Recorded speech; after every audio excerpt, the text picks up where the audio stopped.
In this video, we're going to access local data on our Android device with SQLite by subclassing SQLiteOpenHelper. We have to be especially cautious about the constructor and the onCreate methods. We'll take a look at those in just a moment. But first, we also want to be very careful about how we design this class.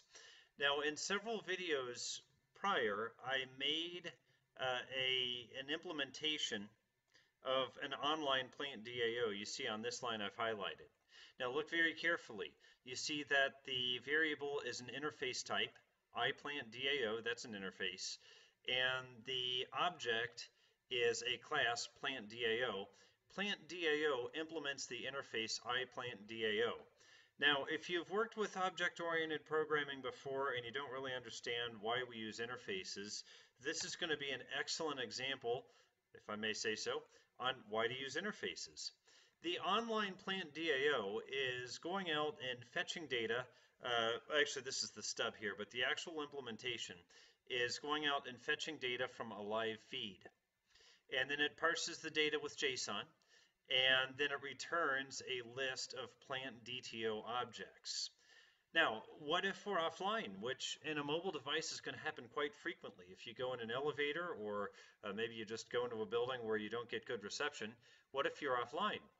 It's going to throw an exception, and that exception is going to go back to our activity eventually. And in that case, what we're going to want to do is do the same operation, but instead of the online plant DAO, we're going to want to go to an offline DAO. In other words, we're going to want to go to a data access object that is going to pull data from our local SQLite database instead of pulling the data from an online data source. So I'm going to use one of my favorite UML tools to draw a class diagram. This is ArgoUML, which is open source, free, all that stuff. And here's what we currently look like. We have an interface called iPlantDAO.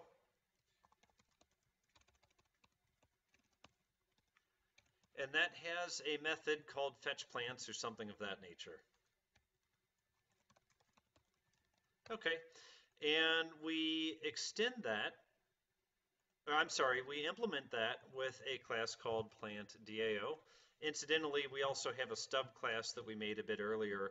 I'll go ahead and create this one as well. The stub class is just a hard-coded predictable output. That's called PlantDAO stub. Okay, so we want to continue this theory. We want to make one more, and this is going to be called an offline plant DAO. Now you see, because each of these concrete classes realizes this interface, it means that they all must provide an implementation of the fetchPlants method. And that's exactly what we want. If we're online, let's go online. If that doesn't work, if that throws an exception, let's try the same method offline. Now here's an interesting construction that we can do with Java, and that is we can make an interface extend another interface. So there are some things that our offline plant DAO can do that the plant DAO may not be able to do. For example, it might be able to insert a new plant into the local database. That only makes sense for the offline plant DAO. So what I'm going to do is I'm going to change this structure a little bit, maybe a little bit goofy there, but nonetheless we'll see if we can drag this guy over. Okay, fine. We'll just delete this. And what I'm going to do is I'm going to say this interface extends this interface. What that means is if I implement offline plant DAO, offline plant DAO, that means that I must implement the sum of the methods in iPlantDAO and the methods in offlinePlantDAO. Okay, and then we'll just do a little implementation here. There we go. There's our arrow. So this is what our final class diagram is going to look like when we're all finished. We have a bit of ways to go before we get there, but this is the idea. An interface extends another interface, which means we sum together all methods from both interfaces. And then when we implement the subinterface, we have to implement all methods. That also means that this class type or this object type can be either represented as itself or represented as this, or represented as this. This class type, when it's an object, can be represented as this or this. This class type, when it's an object, represented as this or this. Okay, in addition to that, note that we're implementing an interface, and if you've heard of, if you've worked with Java before, you know we don't support multiple inheritance, but we can implement multiple interfaces. Because we have implemented an interface here, we have not yet used our one coupon to extend another class on our offline plant DAO. That's good news because we're about to do that. I'm going to click this inheritance and SQLiteOpenHelper. If we are going to access a database, we need to we need to extend this class called SQLiteOpenHelper, and there are a couple methods we're going to need on that, onCreate and onUpgrade. One moment, and okay. Whoops, I see I just barely missed that little plus, but here, we'll hit it down here. Okay, here we go. And onUpgrade. Okay. So if you're new to programming, this is kind of a confusing structure, I realize that, but the idea here is the superclass of offline plant DAO is going to be SQLiteOpenHelper. Okay, let's make it. So where do we want to put this? Well, we want to put this in our DAO package. We want to keep it with our other DAOs. I'm not going to worry about that offline DAO interface just yet. That's not as important as extending SQLiteOpenHelper. So I'm going to right click on DAO, I'm going to choose new, and I'm going to choose Java class. Class name, I'm going to call it offline plant DAO, and I'm going to choose OK. Okay, now I'm going to say implements SQLiteOpenHelper. Probably won't recognize that, so I will, yep, it turns up red, so Alt-Enter. We'll go ahead and import that. Now, we're getting a red line. And again, if you're new to programming, this one is a little bit tricky. So let's mouse over and see what it is. Class offline plant DAO must either be declared abstract or implement abstract method on upgrade. Well, that one's not too bad, actually. That's just what I talked about over here. Okay, so to fix that, Alt-Enter. Implement methods. And we're going to get both the onCreate and onUpgrade method that I promised back here. OnCreate and onUpgrade, we have to implement those. Okay. Now, interface, I'm sorry, should be extends. Okay. Now I get another red line, and I'm going to Alt-Enter, and we have, well, let's see, hang on a second, what do we have? There's no default constructor available in Android database SQLiteOpenHelper. This is the one where I say if you're new to programming, this one's a little bit tricky. And here's why. A constructor, what's a constructor? A constructor is not really a method, but it's similar to a method, and it has the same name as the class itself. If you don't create a constructor, one is provided to you. Okay, and it's called the default constructor.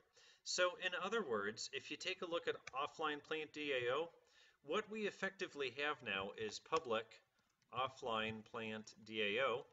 This is the constructor that we get by default, just an empty constructor. It has no return type needed, and it takes no arguments. If we don't specifically type a constructor, that's what we get. Usually it's as easy as that. It's a little trickier here, though, and let me show you why. Let's take a look at the documentation for SQLiteOpenHelper, and what you'll see is that it has two constructors defined. Neither of them are default constructors. What I mean by that is both constructors accept parameters: context, name, factory, version. Okay, and then one more below that, but neither of them are default. Once you have specified a constructor, you no longer get the default constructor for free. If you want the default constructor, you have to create it yourself. Okay, but again, what in the world does that have to do with this issue we were having? Let me go ahead and clean this up. What in the world does that have to do with this red line we're getting here about no default constructor available? Well, here's where it gets important. If we extend a class, we have to do one of two things.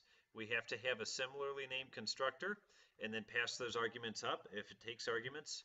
Or we have to define a constructor of our choosing in our subclass, and then invoke a constructor in the superclass and pass up the arguments that that constructor wants.